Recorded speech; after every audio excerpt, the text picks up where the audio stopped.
Am I on? Yeah, I'm on.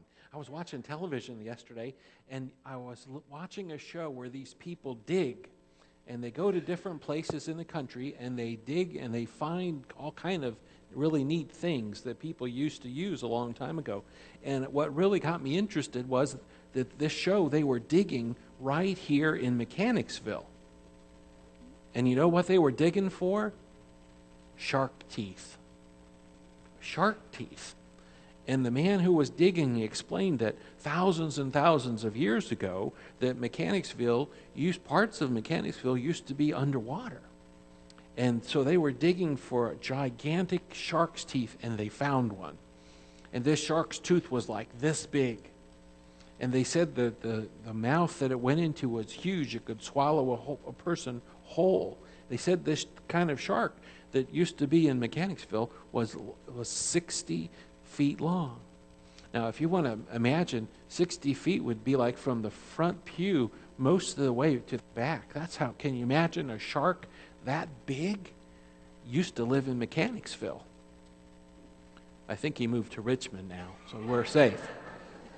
But isn't that interesting that what used to live here kind of left a little bit of an artifact? Well, then it made me thinking about that business about artifacts. And Mr. Bosher, he found some of these things in his yard. You know what these things are? Take a look. Here, have one. Pass them around. You know what these things are? A different kind. These are bullets. Oh, don't let it explode. Yeah. See? Those are bullets from the Civil War. These are over 150 years old, these bullets. I don't know if they were they're heavy. They're made out of lead. And the soldiers would make them. They would pour the lead, melt the lead, and pour it into a little mold, and then there they would have their bullet. And they would fix it up with gunpowder and all that, and then they could shoot it. But these are 150 years old. So we know, did you see them? So we know, there we go, we can tell a little bit about the people in the Civil War because of the bullets that they made. And we can figure out a little bit about what they knew and how they lived, and we can think about that. We learn about history, that's right. And we learn about people during those times. Isn't that really interesting? And it's all there. It's kind of like they've left us, Mr. Bosher, one of the men that come eat with us on Wednesday night. You know, I'll show him. We'll introduce you maybe Wednesday, and you can talk with him about it. This is another thing that is an artifact. Now, this belonged to somebody's grandmother or grandfather. It was a grandmother. These bullets are 150 years old. This Bible is like 70 years old, and you see all that. See how old that is? I have another one in my office that's like 60 years old and has all kind of writing. I could tell this a little bit about this person because it says right here that this was given to them by their church in the year was 1948. And they've made some notes in there about their favorite Bible verses and something. And really, if you could go through this, you could learn a little bit about that person by their kind of Bible. Well, these are artifacts. They tell us about people in the past.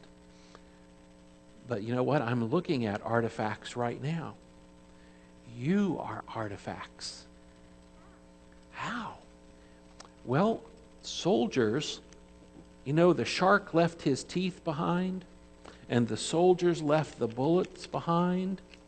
But what your parents and grandparents will do one day is leave you behind. One day, when you're grown up, Your parents will have lived all their life, and grandparents will live all their life, and they'll get to go on to heaven and get that ready for you. But they'll leave you behind. Just like the teeth or just like the bullets, we'll learn a lot about your parents by looking at your life. We'll be able to tell if your parents went to church. We'll be able to tell if your parents were concerned about God, because we'll be able to see it in your life. You'll be an artifact, even while you're living, about the kind of life your parents led. Isn't that interesting? I hope that we'll find out good things about your parents by watching your life. And I hope we'll find out good things about your church by watching your life. So just remember, wherever you go, people are watching, and they got their eyes on you. So live a good life. Live a life for the Lord, because you want to be a living artifact that God would be pleased with, and your parents would be too. All right? Was that cool to see those old bullets and stuff?